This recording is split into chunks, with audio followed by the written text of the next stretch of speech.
Good afternoon, everyone.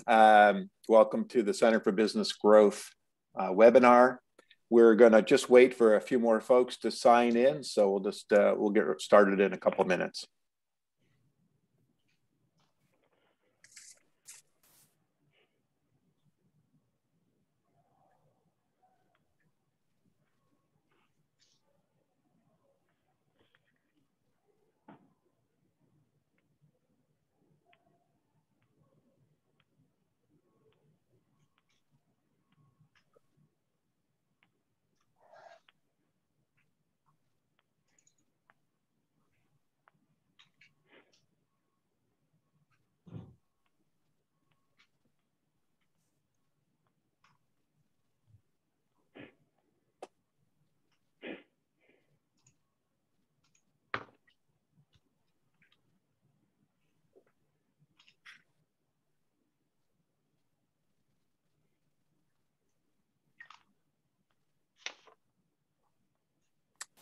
Just a few more minutes. Thank you for waiting.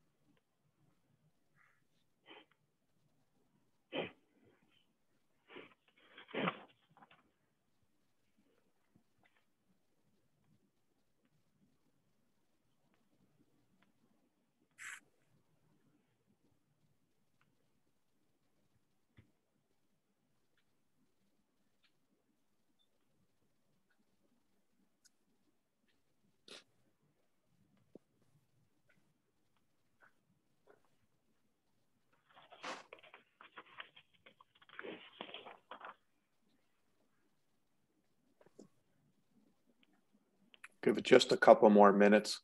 We'll target 12:05 to begin this.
Thank you for waiting, and thank you for those that have already joined. And I know we'll be having others that join as we get started, but I want to be respectful for those of you that were here.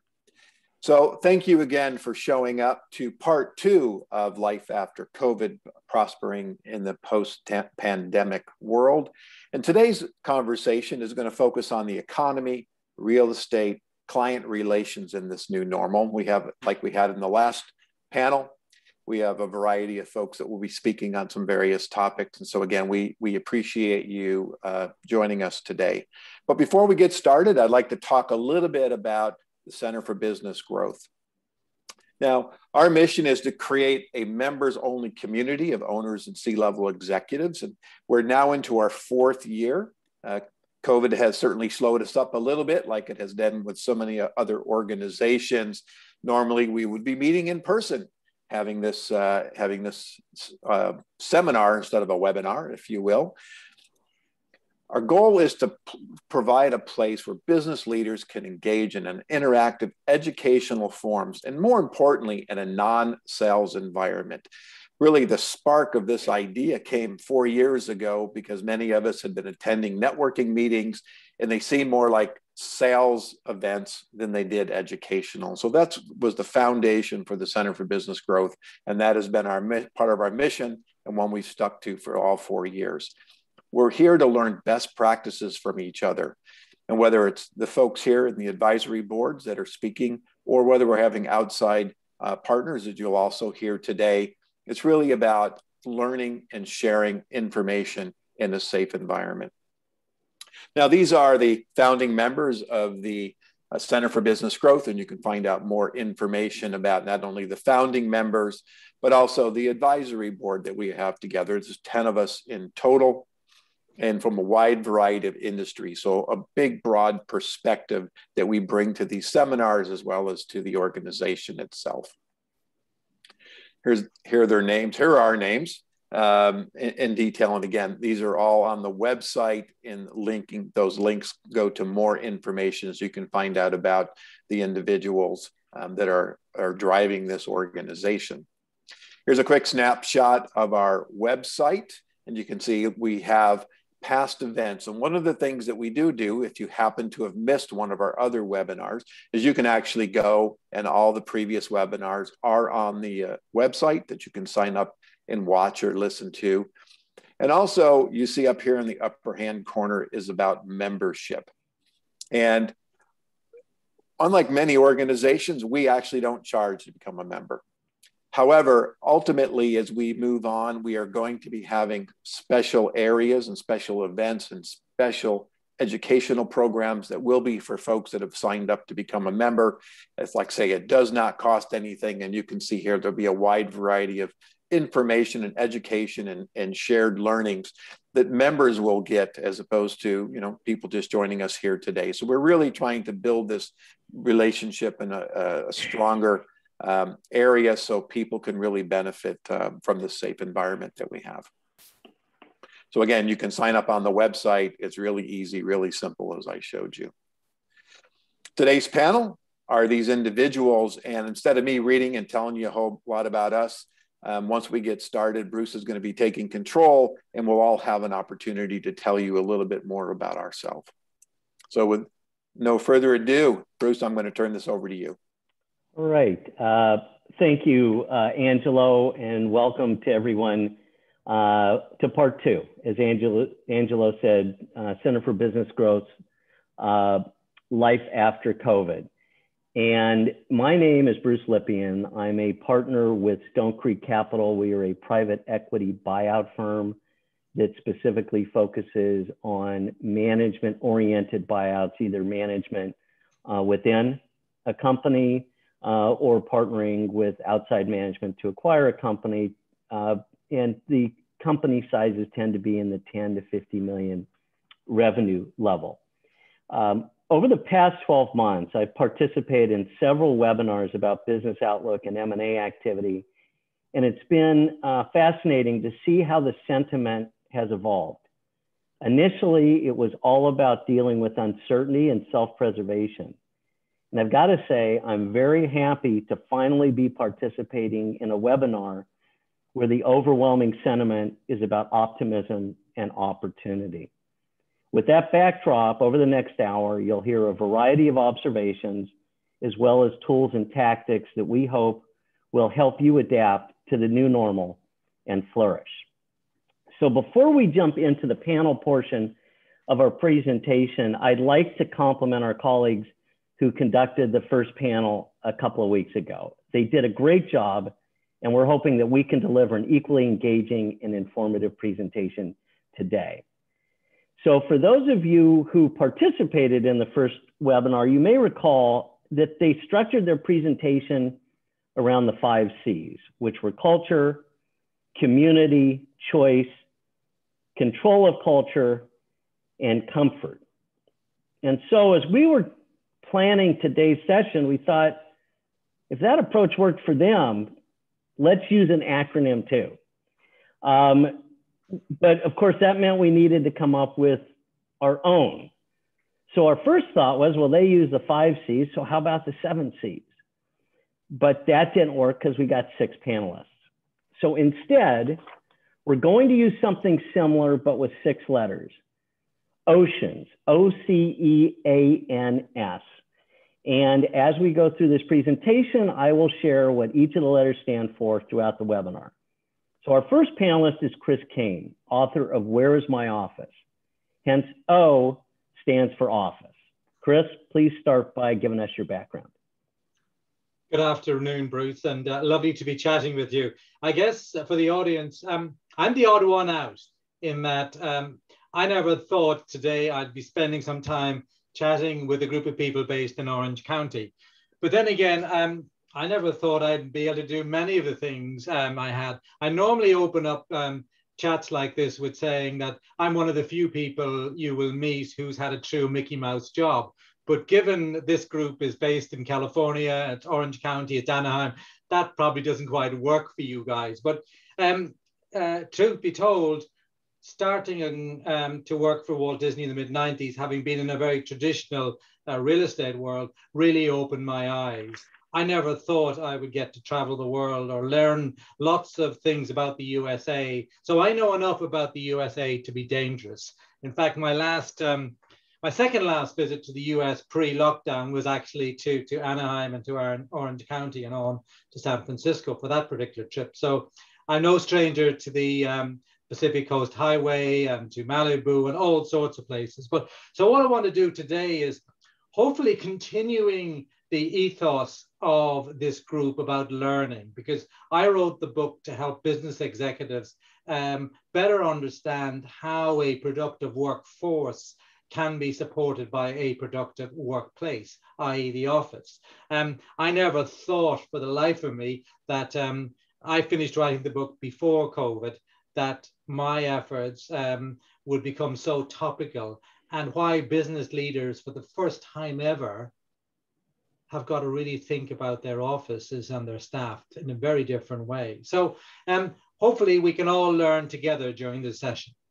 Terrific. Well, Chris, as offices begin to open and employers are asking employees to return full time, what are the most important issues business owners and senior executives should think about and be prepared to address? Well, I think it's the most important thing is that we've never been in this situation before. Never before has the entire global economy been forced to close down. For people who have offices, we had to send our colleagues, our workforces home, and for those that could work from home. And that was a huge challenge, you know, for big organizations and small organizations alike. And many people, leaders, were quite surprised that the wheels didn't come off, that actually this working from home with suitable bandwidth and, you know, a lot of give and take on the part of employers and employees, it was manageable by and large. So the big thing going forward, I think, is that this is a whole new ball game. And I describe it as that not only has the ball game changed, but the entire stadium has changed for a number of reasons. One, if you're an employer, you'll be anxious about getting back to normal. And Bruce, you used the word new normal.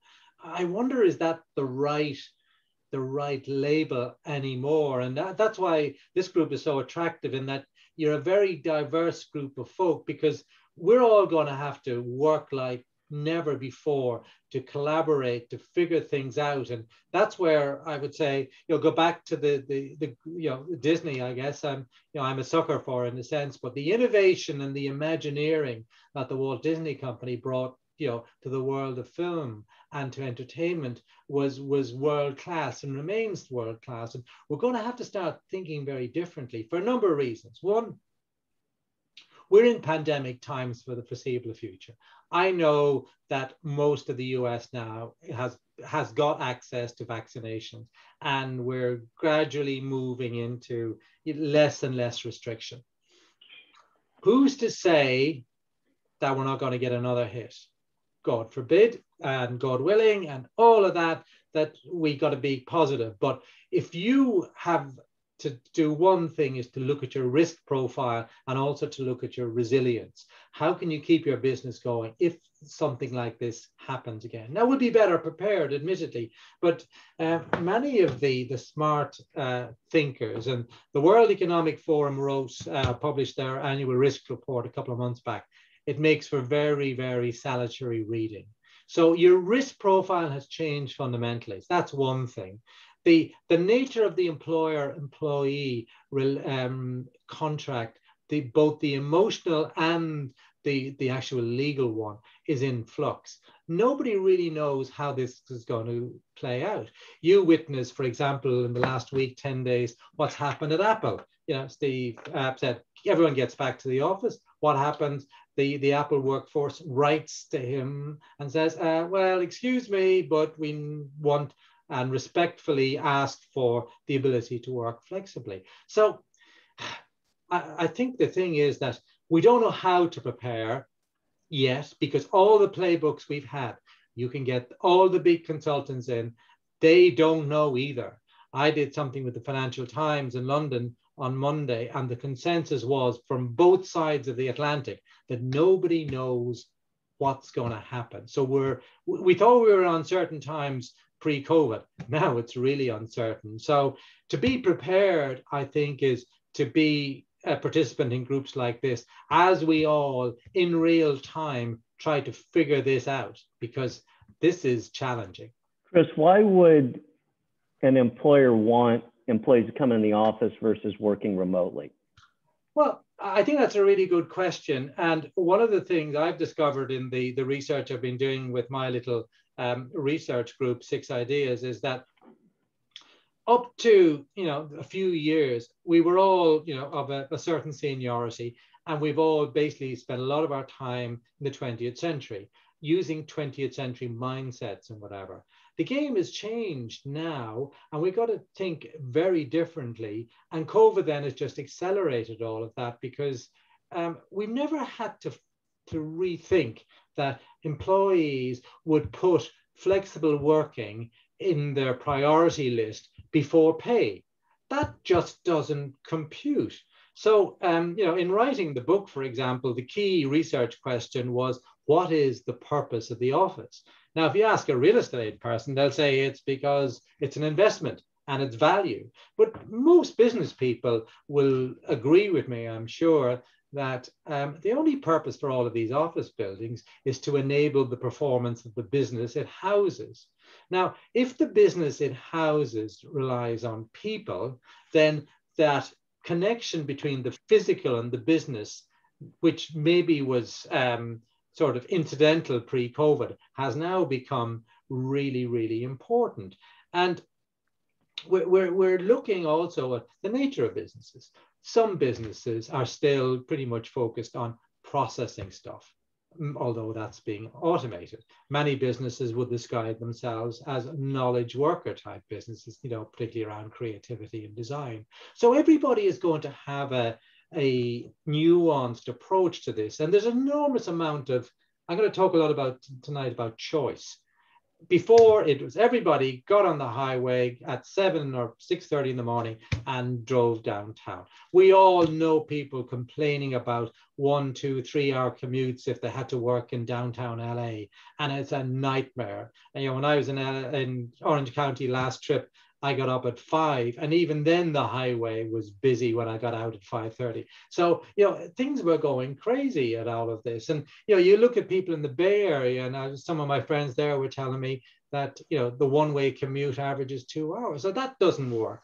So people are really asking, do I have to come to these places, and why?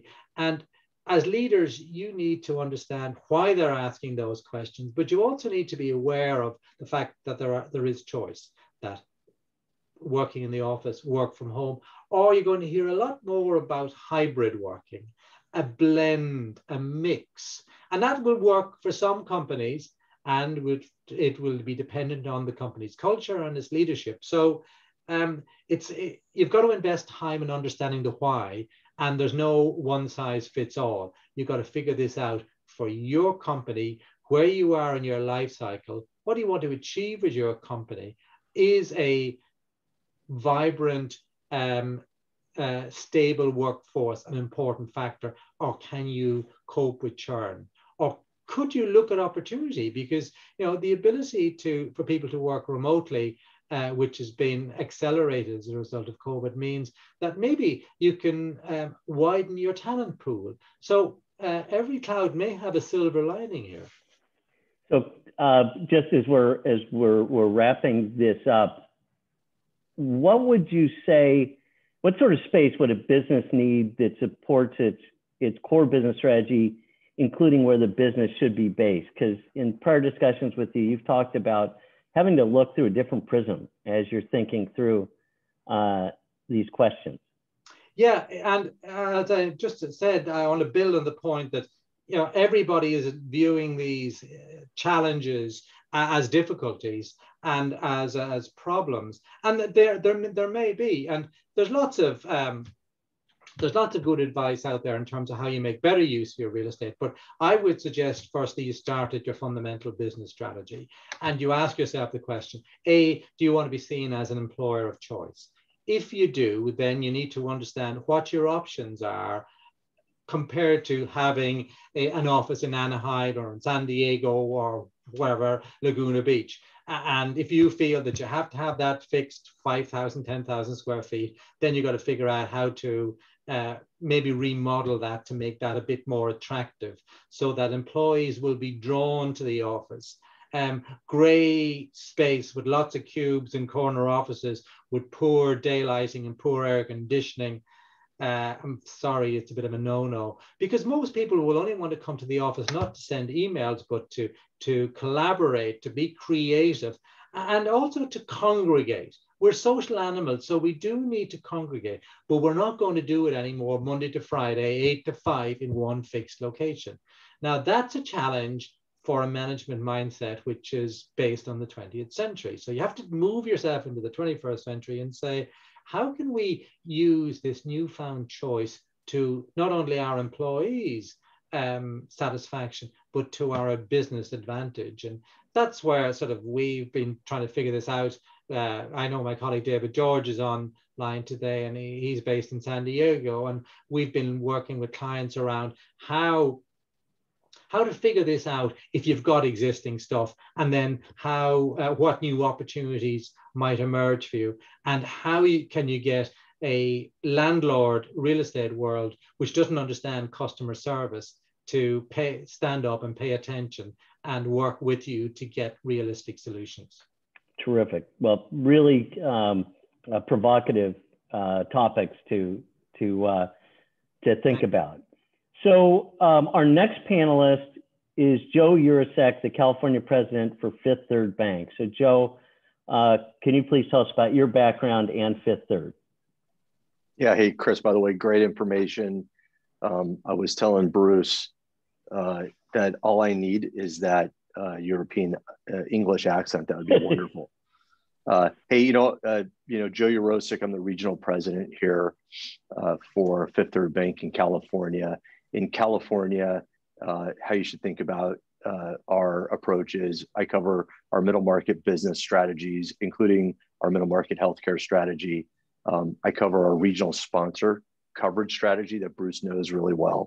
And then lastly, we're starting to build out our wealth management and private banking business. And so that will report to me as well. And maybe for some background, if we have any new individuals today, reminder, Fifth Third Bank is the 9th largest bank as measured by consumer deposits. We're in 15 states. We have over 1,500 retail branches. And really the impact here in California is that we are exporting our core competencies in the middle market space into Northern California, Southern California. We're also exporting that to Texas. Bruce had a recent visit in Dallas and met my colleagues. So Bruce, floor is yours. So in Joe's case, he's C, and C stands for clarification, because he's going to enlighten us about PPP loan forgiveness and cash flow lending. So starting with PPP, Joe, how are lenders looking at PPP loan forgiveness? Yeah. So by the way, Bruce, this is the first time I heard I was clarification, so I love it. Just go back a little bit on PPP.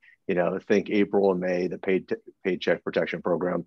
It provided the government with a way and a mechanism to quickly distribute capital to the pandemic impacted businesses. And no matter what you really think of it, it was impactful and it was effective. But we're done with phase one, and we're really moving into phase two. I was looking at some recent statistics just to update everybody coming into this meeting, and internally, we handled 65,000 PPP loans alone. The SBA in total last year, in a normal year, so 2019, handled 25,000 loans, which is huge. In total, there was 800 billion dispersed in PP loans to nearly 12 million borrowers. The average size of the loan was 65,000, so fairly small. And there was 5,200 lenders that provided support. The top industries were construction and healthcare. There was a lot that were really closely third, fourth, and fifth behind it. So, I guess I was pleased that the banks during the pandemic absolutely stepped up and got funds in the hands of businesses that really needed our support. So the forgiveness is now our stage two. I'm getting a lot of questions on how quick we will get through the forgiveness stage. And the big unknown answer is I'm not sure. There's been 1.8 million applications that have been forgiven so far out of the 12 million. So it's running at nearly 15%. I think there was 240,000 applications that were sitting at the SBA portal waiting for forgiveness. So I guess what I would say is it's going to take some time to run these through the process. But there's been plenty of announcements on what's happening with PPP forgiveness, including tax implications. And I think the two key items for tax implications are forgiven loans are tax exempt. And there was a question at the end of Q4 2020 of whether that would be the case. And then the second piece, which there was some controversy, was whether the funds used for payroll, rent, and utilities could be written off if you use PPP dollars. And they changed course there, and they can be written off. So those are some of the updates with respect to how we're looking at PPP, Bruce. And have most borrowers submitted applications for forgiveness, or is that still in process? Yeah, I would say the stats would show probably 17 to 18% have been forgiven or have an application sitting in the SBA portal. So no, the preponderance is we're still waiting to get applications through our portals, and the banks have started to utilize, and Fifth Third Bank utilizes Numerated, which is an online portal that really directly feeds into the SBA portal. And any just helpful hints if you haven't submitted your application for forgiveness, what either, any no-nos or things that you definitely want to make sure you do? Well, I'm going to stick to what generally the SBA says here, right? They're looking for the information with respect to the use of the funds. So, as everyone probably went into the application process, they understood that they wanted to keep track of payroll funds. They wanted to keep track of money going out for rent and utilities.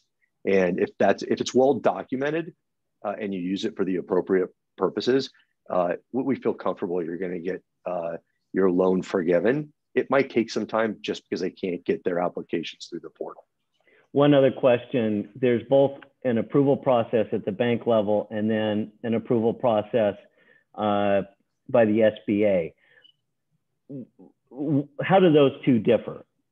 Yeah, I'm gonna be careful here and answer this question. There's really not there's not an approval process at the bank. There is a process at the SBA, and so the bank provides plenty of resources to help clients. And this is not just Fifth Third. All banks are helping their clients with the upfront application.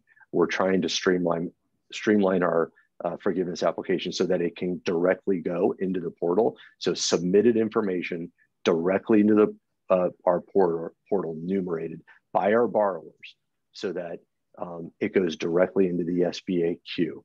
And so we're really not approving any forgiveness. Remember, this benefits the bank also, right? The forgiveness benefits the bank in that our loan is forgiven.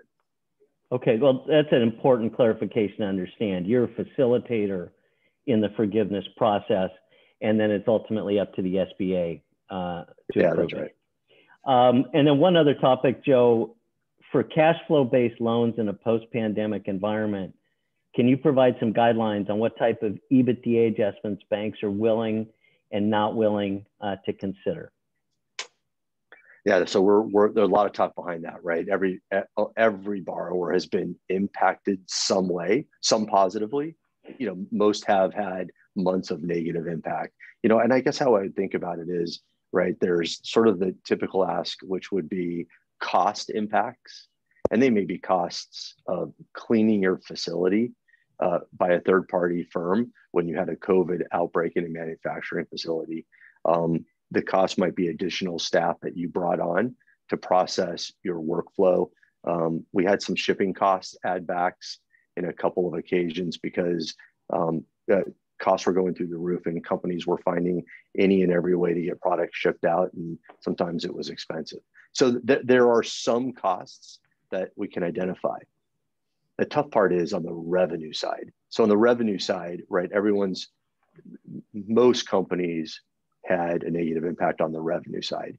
And the best way for the banks to handle that isn't to guess at what a revenue add back would be, but really we're taking the approach that we're thinking about the most recent 3 quarters, post-pandemic, post-impacts, and we're trying to find ways to annualize those numbers or really bring in numbers that we saw in 2019 to help the borrowers, because this is a once in a century experience.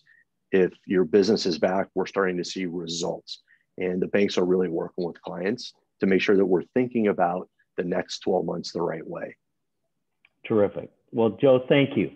Great insights on both of those topics. So now we've reached E, which I'm going to cover. And you probably thought I would talk about equity because I'm in private equity. But a couple of weeks ago, I changed my mind because I discovered a far more important topic that, regrettably, I don't have any valuable insights or suggestions, only questions and concerns. But that E is etiquette. So a couple of weeks ago, I attended the ACG golf tournament and the post-cocktail party. And this was my first organized group gathering since the pandemic started. And I was woefully unprepared in terms of how do I greet these people? Do we shake hands? Do we hug? Do we bump elbows? Do we send air kisses? Do we wave? I didn't know. I didn't want to, cross anybody's boundaries.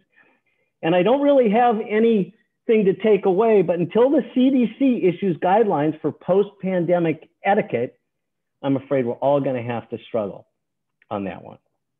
So that's my E. However, I do have something useful as it relates to M&A and the pandemic, and something for those of you who are business owners who are on this call. One of the key things that I would urge you to take a look at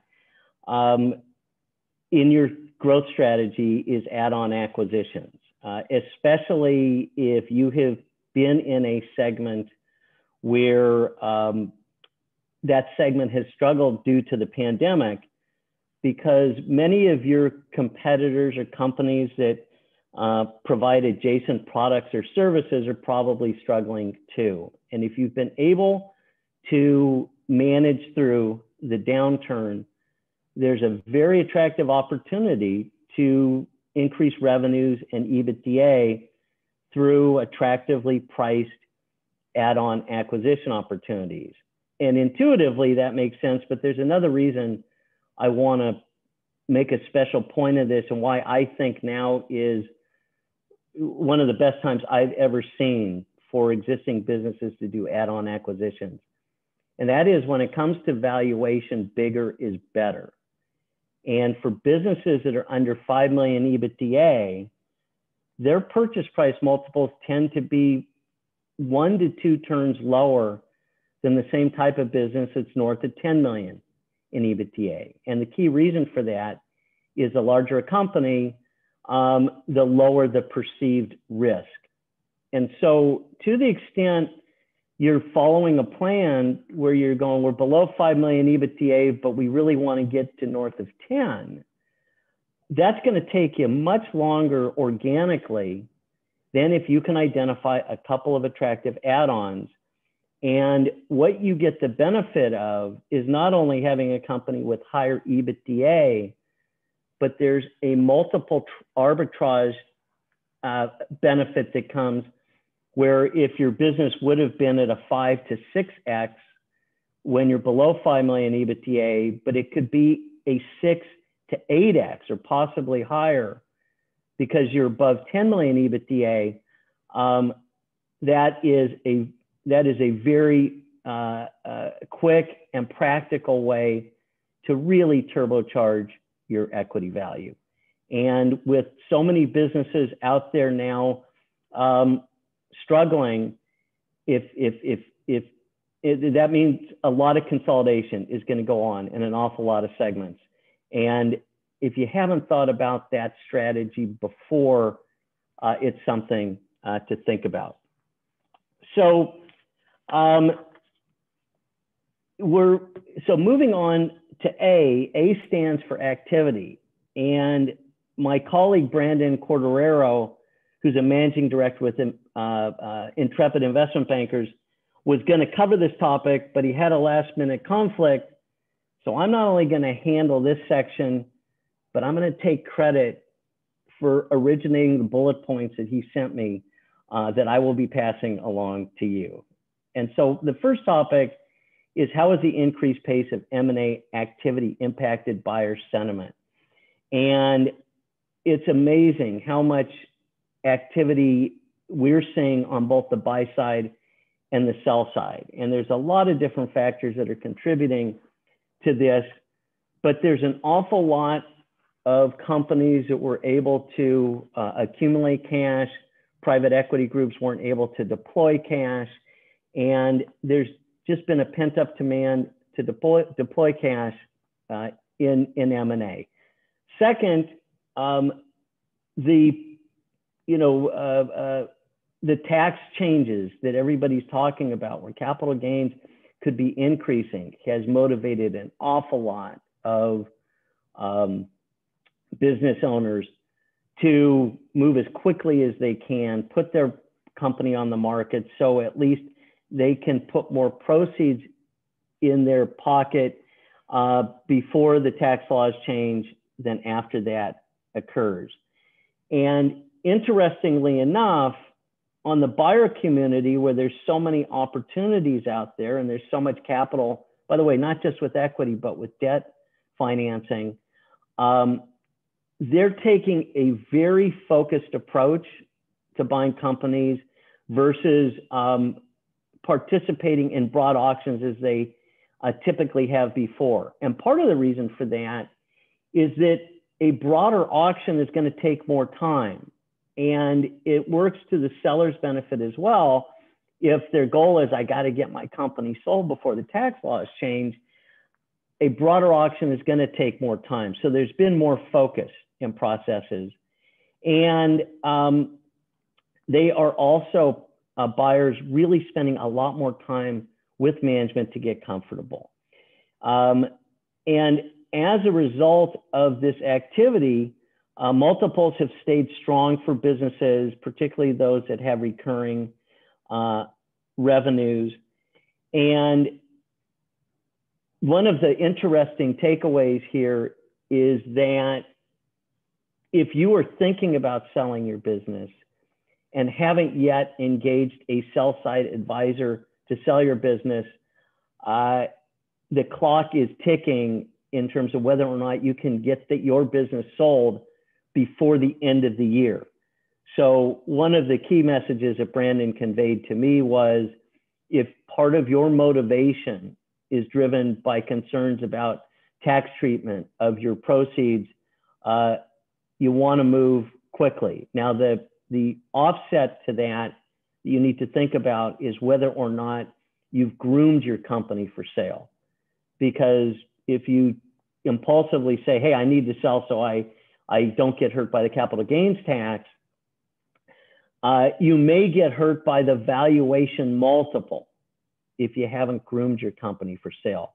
So there are a lot of things to think about, but the market is really, really active. And if you've got a company that was resilient through COVID and also has recession resiliency to it, there's going to be an awful lot of interested buyers, and the business is going to go for a relatively high multiple.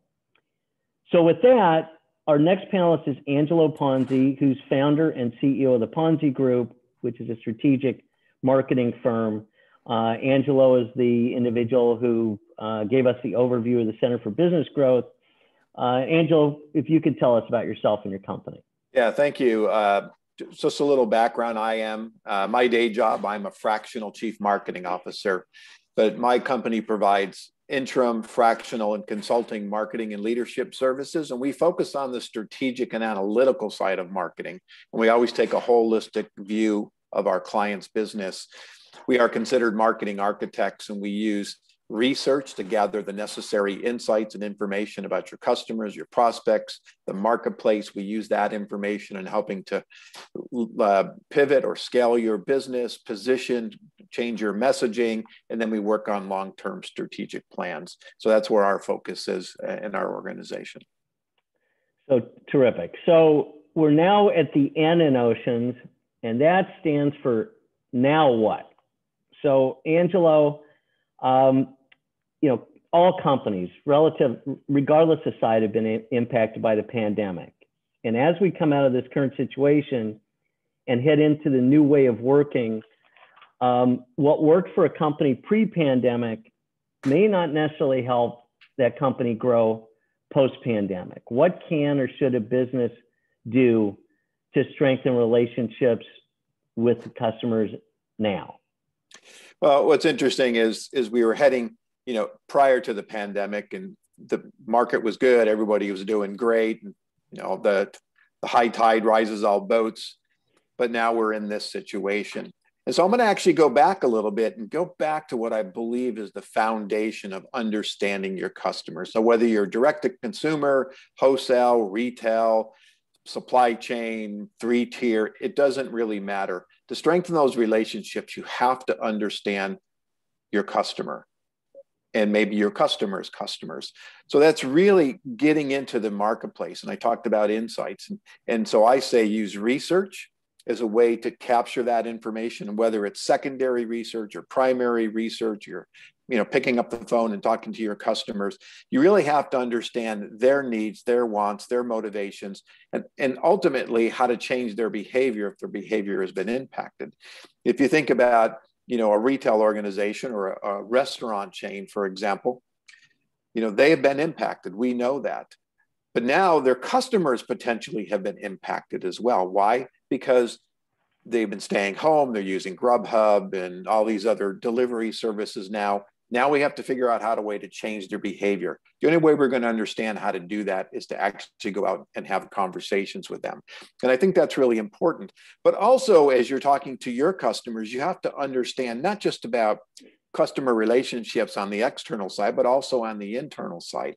What is having an impact that can affect your customer relationships? I was actually have a brand new customer that I was talking to today, and they're telling me they've got backlog, they've got business coming in, but internally they can't find the technicians and engineers to actually execute.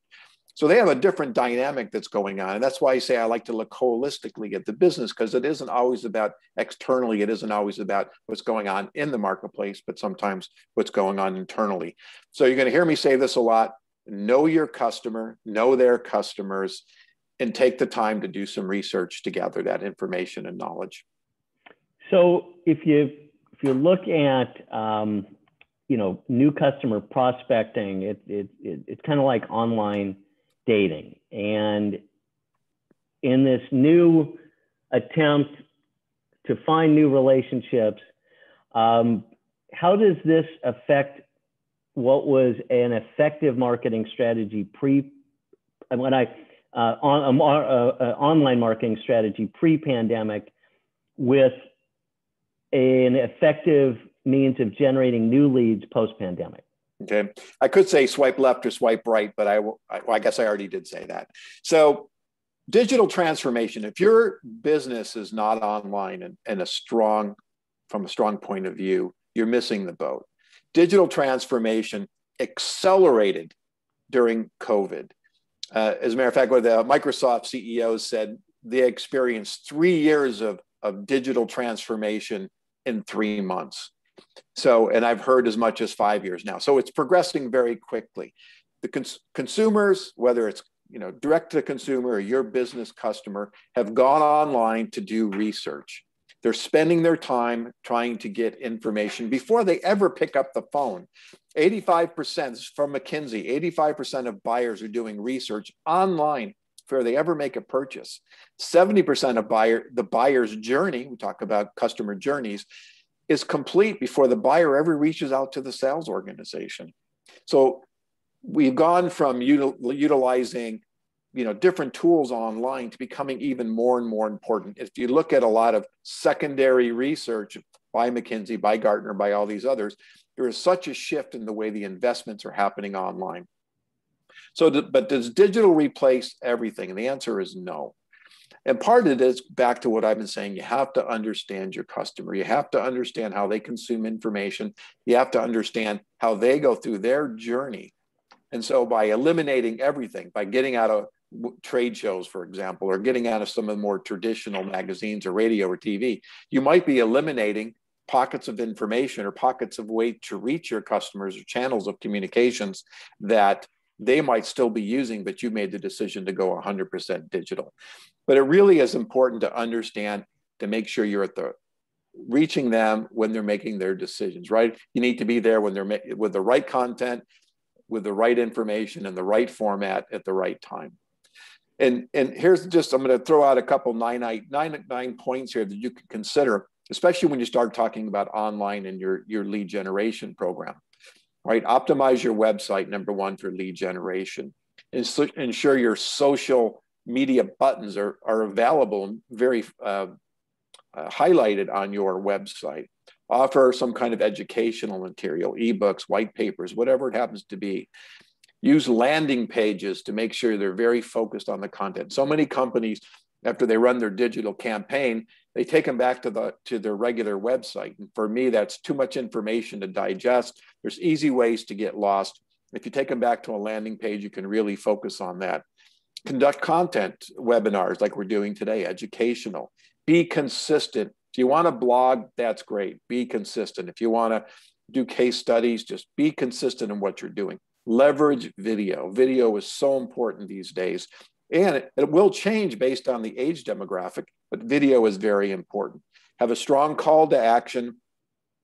And last, implement some kind of lead management, lead scoring program to help predict how you're going to benefit. So digital is changing the way we do business, but you can't totally ignore everything else. But back to what I said earlier, know your customer, know how they consume information is really important in setting up how you communicate with them. So, marketing is meant to generate revenues, but since it can be very difficult to figure out where those revenues are coming from, and it's often looked at as a cost center, and in tougher times, it's a discretionary cost center. A couple of questions. The first is, how much would you say a typical company, I'm going to say 10 million revenues or lower, because let's focus on the smaller business owner, needs to take a fresh look at their e-commerce strategy? And second, what can they anticipate in terms of the bang for the buck, in terms of what level of cost gets you what level of added value? Wow, that's a loaded question. I think it's got one bullet in that chamber. That's an interesting question, and I get asked, what can you guarantee me? How much should I spend? And part of it, the strategy is there is certainly a cost percentage of your sales or revenues, however you want to structure your budget investment. But the beauty of digital is you can invest and test for a small amount of money, because ultimately you're looking for, is it the headline, is it the visual, is it the message, is it the landing page? There's so many different components in the digital world that could be the thing that triggers. I always look, when I start working on a program for a client, I actually do secondary research and I look for benchmarks that are from the industries that I'm searching in, to at least establish some criteria of what other folks in the industry are doing. And that's kind of where I start. And then once we start working on our programs, we start overlaying that. As we start to build up some data and some knowledge, we can start to do our own predictions. So again, if the industry, it's a $5, $10, $100 acquisition cost, and it's costing you $300, you've got a problem, right? If you're getting it for less, then you can make adjustments. So that's the beauty. If you run in a consumer magazine and you're placing your ad 60 days out, for example, you're stuck. You can't make adjustments if the ad isn't working. You can make it in the next cycle. With digital, you literally can make adjustments all day long. And I think that's what's really important in the advantage of the information and the flexibility in the data that you get back to research, insights, information, and how you can make adjustments in reaching your consumers. And there's a lot of data you can do in just making the selection on your buy. Terrific. Thank you, Angelo.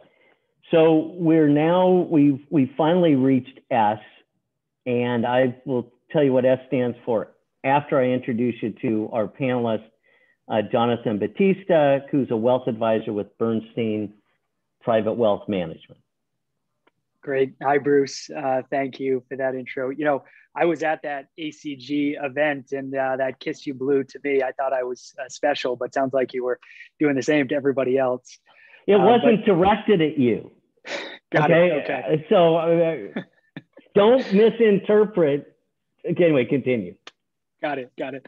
Well, good to meet everybody. Jonathan Batista, wealth advisor with Bernstein Private Wealth. We manage about 120 billion for private clients across the globe and really specialize in pre-transaction planning, whether that be tax minimizing strategies, wealth transfer, charitable planning. Charitable is my background, working with a lot of business owners in advance of a liquidity event, helping them carve off a portion of their business for charitable planning purposes. Terrific. So we're here at the end of Oceans. What does S stand for? It stands for stress. And why does this apply to Jonathan's remarks? Because he's going to talk about taxes. So Jonathan, what are the key tax proposals that are triggering so much activity, and what do they mean for business owners? Yeah, I could have maybe thought of a few other phrases that begin with S to describe taxes, but thanks for keeping that PG, Bruce. And, the topic that everyone loves to talk about to wrap up this session, but, it's an important topic. And as we think about the proposals that are out there really affecting folks that are on the Zoom today, there's been a lot of twists and turns as proposals have been introduced, and I expect things will continue to stay in flux. But what I'll do is I'll review the key tax proposals, and all this to say that there's a lot of economic and political obstacles that still need to be overcome for any of these proposals to pass. So, here are the main 6 proposals that are out there today. I'll start with the President's tax plans, the American Families Plan, which seeks to raise revenue through tax increases on individuals. This is the infamous capital gains increase plan. You have the Made in America tax plan, which would raise revenue through corporate tax increases. In addition to the President's plan, there are 4 main tax bills that I think everybody on the Zoom should be aware of, and those include the 99.5% Act, which was introduced by Senator Sanders. You can think of this as a legislative blueprint for the modifications to the wealth transfer tax system. Next, we have the House of Representatives 2286 bill, which is to tax capital gains on transfers of appreciated assets at death or by gift. And, the president called for this during his campaign, and it also made it into the American Families Plan. Farms and family-owned businesses that remain in the family would be excluded from this tax, importantly. And then the Sensible Taxation and Equity Promotion Act of 2021. This is really the Senate version of that House bill that I just mentioned.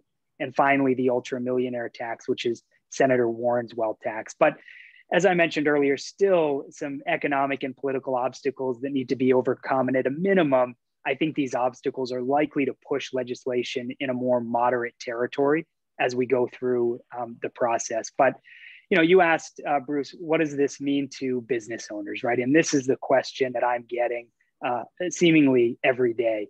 I guess assuming Democrats can stick together long enough to successfully enact some version of the president's proposals using the reconciliation process, what are the practical implications to business owners? And at this point, I'd say it's difficult to say. There are many questions regarding the practical terms of these proposals, but I really think there's three main areas which business owners should be aware of. One, the increase in corporate tax rate. Two, changes to wealth transfer tax. And three, increases to individual taxes. So just briefly, let me highlight each of those in turn. For corporate taxes, and this is the proposal through the Made in America tax plan. This is President Biden's plan for paying the $2 trillion+ infrastructure package that he proposed. And really the central element of this plan is a 33% corporate tax rate increase from 21 to 28%.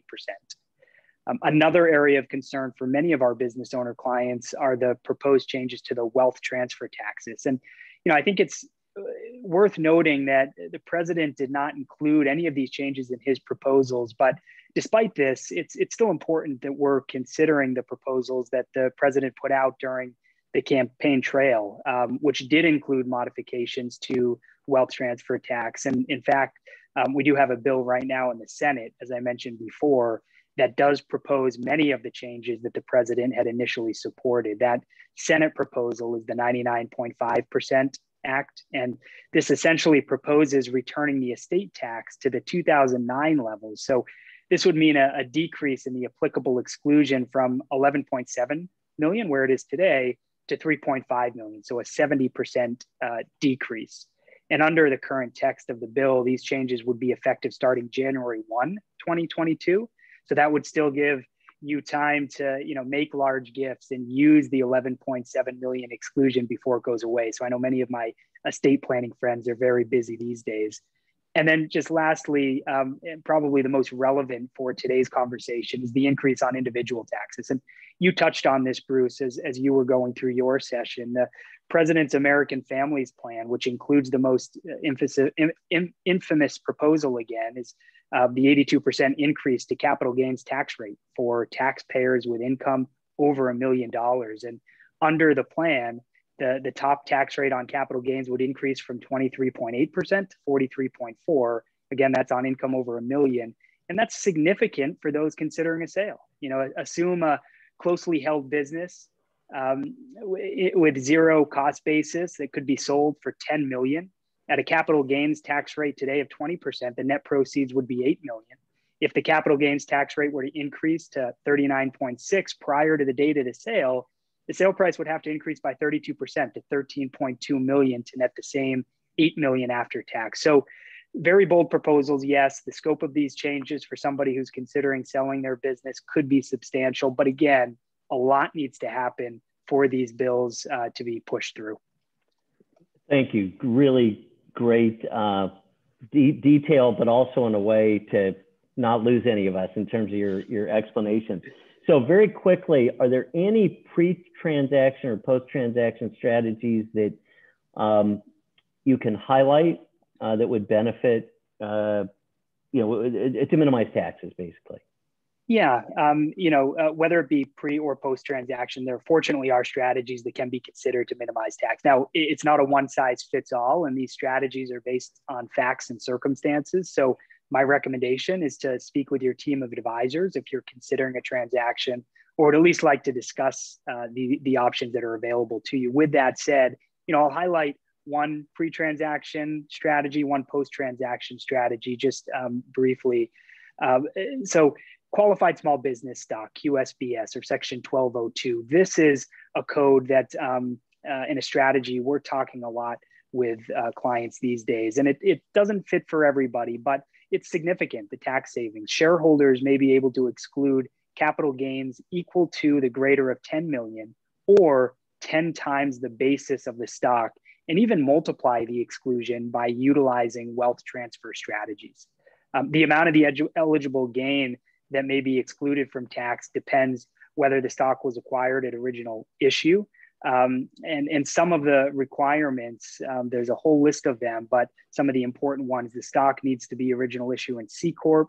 The business must have less than 50 million of gross assets at original issue, and the stock needs to be held for more than 5 years from the date of issuance. Again, a lot of requirements, but if this is something that you think would you would qualify for, you should certainly speak with your professional advisors to discuss further. And then, so, let's say you sell the business, you're sitting on all these gains. Now what? Is there a way to minimize any of that tax? And yeah, there are certainly strategies that are out there. The one that I'll highlight for you today, qualified opportunity funds. This allows investors to invest in low income communities across the country, and investors who redeploy realized gains into a QOF within 180 days of selling the appreciated asset can defer and potentially reduce their federal capital gains tax. And also, if you hold on to the investment for 10 years, you avoid paying tax on any of the gains incurred by that investment. So again, just another strategy to consider with the looming tax bill and potential increase that we're staring at today. Terrific. Thank you, Jonathan. So that's what we have prepared for all of you today, and we'll open it up to questions. And Jonathan, perhaps you can coach our attendees on how to submit a question if they've got a question. Of course, yeah, you should see a Q&A box either at the top of your screen, depending on the device you're using, or at the bottom of the screen. And you can type your question right in that box, and Bruce, the moderator, will be able to see those once you do. Okay, and I would also, if any of the panelists have any remarks they'd like to make as it relates to what we've covered today, by all means, weigh in.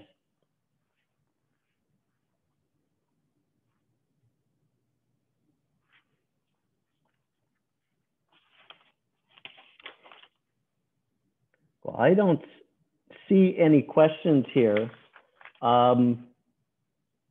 So I think we're just about there in terms of filling up an hour here. So let's go ahead and wrap it up, and just thank you to all of you who attended this. Thanks to my co-panelists, and we hope to see you in person when we have our next in-person Center for Business Growth event, which hopefully we'll be bringing to everybody's attention in the near future. Thanks, everybody.